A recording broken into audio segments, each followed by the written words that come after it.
Hello guys, अभी हम discuss करने जा रहे हैं ऑर्गेनोफॉस्फेट पॉइजनिंग।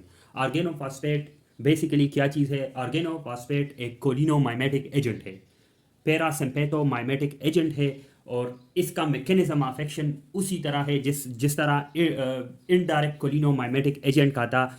जो उसका मैकेनिज्म किस तरह था? उसका मैकेनिज्म था इसिटाइल कोलिनेस्ट्रेज एंजाइम इनहिबिशन। ठीक है, तो इसिटाइल कोलिनेस्ट्रेज एंजाइम को वो इनहिबिट करता था। इसी तरह ऑर्गेनोफॉस्फेट भी एक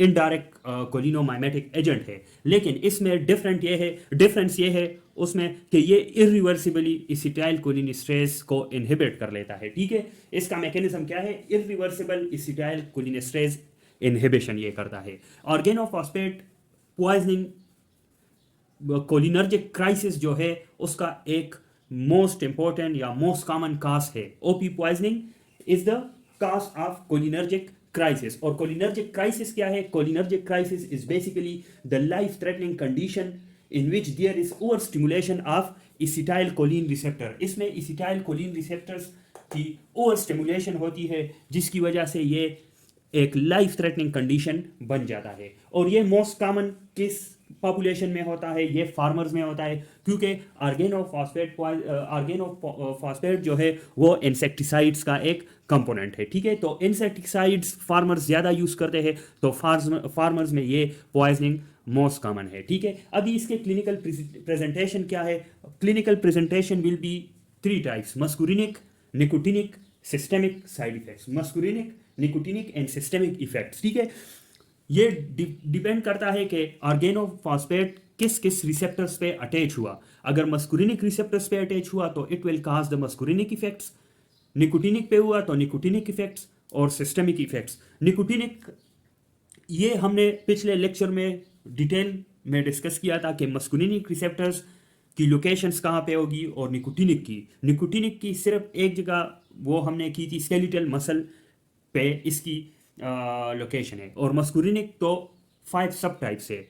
उसमें जो M1, M4, M5 है वो CNS में होते हैं, जो M2 होते हैं वो हार्ट पे होते हैं, और M3 जो होते हैं वो स्मूथ मसल्स और एक्सोक्राइन ग्लैंड्स पे होते हैं। ठीक है, तो अभी मस्कुलिनिक इसके सिम्टम्स क्या होंगे या क्लिनिकल प्रेजेंटेशन क्या होंगे? That will be bradycardia, bronchospasm, sweating, salivation, lacrimation, urination, emesis, defecation. ये जो सारे हैं, sweating, salivation, lacrimation, urination, emesis, defecation, it is due to the increased secretion by the organophosphate poisoning, causing these effects, yeah, causing the increased secretions from the glands, exocrine glands। ठीक है, और bradycardia इसका एक CVS side effects है, और bronchospasm is respiratory side effects. ठीक है, अभी मायोसिस भी करता है which leads to blurred vision. ठीक है, अभी निकोटिनिक साइड इफेक्ट्स की तरफ आते हैं, तो निकोटिनिक साइड इफेक्ट्स में ये स्केलेटल मसल या न्यूरोमस्कुलर जो जंक्शन है उसको ये इफेक्ट करेगा। तो it will cause weakness, spasm and fasciculation of the skeletal muscles. उसमें जब डायफ्राम इन्वॉल्व होता है तो इट कैन बी फेटल। ठीक है, सिस्टेमिक साइड इफेक्ट्स क्या है? सिस्टेमिक साइड इफेक्ट्स में हाइपोवेंटिलेशन आ जाता है, लेथर्जी जाती है, सीजर्स आ जाते हैं, ट्रेमर्स आ जाते हैं, एंजाइटी, रेस्टलेसनेस, ये सारे इसके सिस्टेमिक साइड इफेक्ट्स है। ऑर्गेनोफॉस्फेट पॉइजनिंग एक इमरजेंसी कंडीशन है जिसको हम ट्रीट करते हैं जल्दी से जल्दी। उसकी जो स्पेसिफिक जो ट्रीटमेंट है इसकी वो है एंटी मस्कुरिनिक एजेंट्स। एंटी मस्कुरिनिक एजेंट को क्योंकि हमने ये बताया कि ऑर्गेनोफॉस्फेट पॉइजनिंग एक कोलिनोमाइमेटिक एजेंट है, तो इसको इनहिबिट करने के लिए एक एंटी कोलिनर्जिक या एंटी मस्कुरिनिक एजेंट्स की ज़रूरत होगी। वो है एट्रोपिन और प्रेलिडॉक्साइम। ठीक है, प्रेलिडॉक्साइम और एट्रोपिन हम इसको दे सकते हैं इसकी ट्रीटमेंट में। ठीक है, अभी इसमें जो क्लिनिकल प्रेजेंटेशन है, हम ये एक सिंपल निमोनिक है जो कि बहुत फेमस भी है, डम्बेल्स। ठीक है, तो DUMBBELLS डम्बेल्स। ठीक है, डम्बेल्स।